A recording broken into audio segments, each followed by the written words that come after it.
شروع اللہ کے نام سے جو بڑا مہربان نہایت رحم والا ہے۔ اے پیغمبر صلی اللہ علیہ وآلہ وسلم، مسلمانوں سے کہہ دو کہ جب تم عورتوں کو طلاق دینے لگو تو ان کی عدت کے شروع میں طلاق دو اور عدت کا شمار رکھو، اور خدا سے جو تمہارا پروردگار ہے ڈرو، نہ تو تم ہی ان کو ایام عدت میں ان کے گھروں سے نکالو اور نہ وہ خود ہی نکلیں، ہاں اگر وہ صریح بے حیائی کریں تو نکال دینا چاہیے، اور یہ خدا کی حدیں ہیں، جو خدا کی حدوں سے تجاوز کرے گا وہ اپنے آپ پر ظلم کرے گا۔ اے طلاق دینے والے، تجھے کیا معلوم شاید خدا اس کے بعد کوئی رجعت کی سبیل پیدا کر دے۔ پھر جب وہ اپنی میعاد یعنی انقضاء عدت کے قریب پہنچ جائیں تو یا تو ان کو اچھی طرح سے زوجیت میں رہنے دو یا اچھی طرح سے علیحدہ کر دو، اور اپنے میں سے 2 منصف مردوں کو گواہ کر لو، اور گواہو خدا کے لیے درست گواہی دینا۔ ان باتوں سے اس شخص کو نصیحت کی جاتی ہے جو خدا پر اور روز آخرت پر ایمان رکھتا ہے، اور جو کوئی خدا سے ڈرے گا وہ اس کے لیے رنج و محن سے مخلصی کی صورت پیدا کر دے گا، اور اس کو ایسی جگہ سے رزق دے گا جہاں سے وہم و گمان بھی نہ ہو، اور جو خدا پر بھروسہ رکھے گا تو وہ اس کو کفایت کرے گا۔ خدا اپنے کام کو جو وہ کرنا چاہتا ہے پورا کر دیتا ہے، خدا نے ہر چیز کا اندازہ مقرر کر رکھا ہے۔ اور تمہاری مطلقہ عورتیں جو حیض سے نا امید ہو چکی ہوں، اگر تم کو ان کی عدت کے بارے میں شبہ ہو تو ان کی عدت 3 مہینے ہے، اور جن کو ابھی حیض نہیں آنے لگا ان کی عدت بھی یہی ہے، اور حمل والی عورتوں کی عدت وضع حمل یعنی بچہ جننے تک ہے، اور جو خدا سے ڈرے گا خدا اس کے کام میں سہولت پیدا کر دے گا۔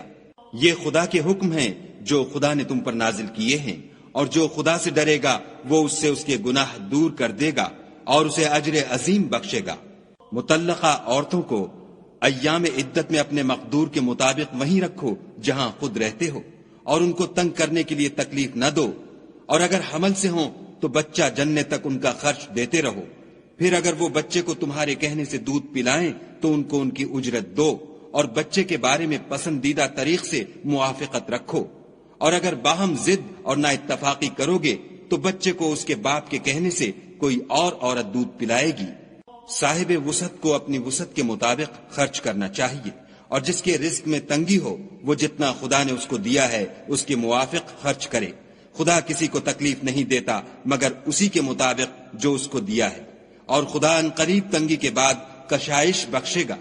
اور بہت سی بستیوں کے رہنے والوں نے اپنے پروردگار اور اس کے پیغمبروں کے احکام سے سرکشی کی تو ہم نے ان کو سخت حساب میں پکڑ لیا، اور ان پر ایسا عذاب نازل کیا جو نہ دیکھا تھا نہ سنا۔ سو انہوں نے اپنے کاموں کی سزا کا مزہ چکھ لیا، اور ان کا انجام نقصان ہی تو تھا۔ خدا نے ان کے لیے سخت عذاب تیار کر رکھا ہے۔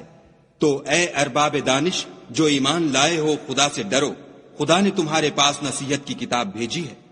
اور اپنے پیغمبر بھی بھیجے ہیں جو تمہارے سامنے خدا کی واضح المطالب آیتیں پڑھتے ہیں، تاکہ جو لوگ ایمان لائے اور عمل نیک کرتے رہے ہیں ان کو اندھیرے سے نکال کر روشنی میں لے آئیں، اور جو شخص ایمان لائے گا اور عمل نیک کرے گا ان کو باغہائے بہشت میں داخل کرے گا، جن کے نیچے نہریں بہ رہی ہیں، ابد الآباد ان میں رہیں گے۔ خدا نے ان کو خوب رزق دیا ہے۔ خدا ہی تو ہے جس نے 7 آسمان پیدا کیے، اور ویسی ہی زمینیں، ان میں خدا کے حکم اترتے رہتے ہیں تاکہ تم لوگ جان لو کہ خدا ہر چیز پر قادر ہے، اور یہ کہ خدا اپنے علم سے ہر چیز پر احاطہ کیے ہوئے ہے۔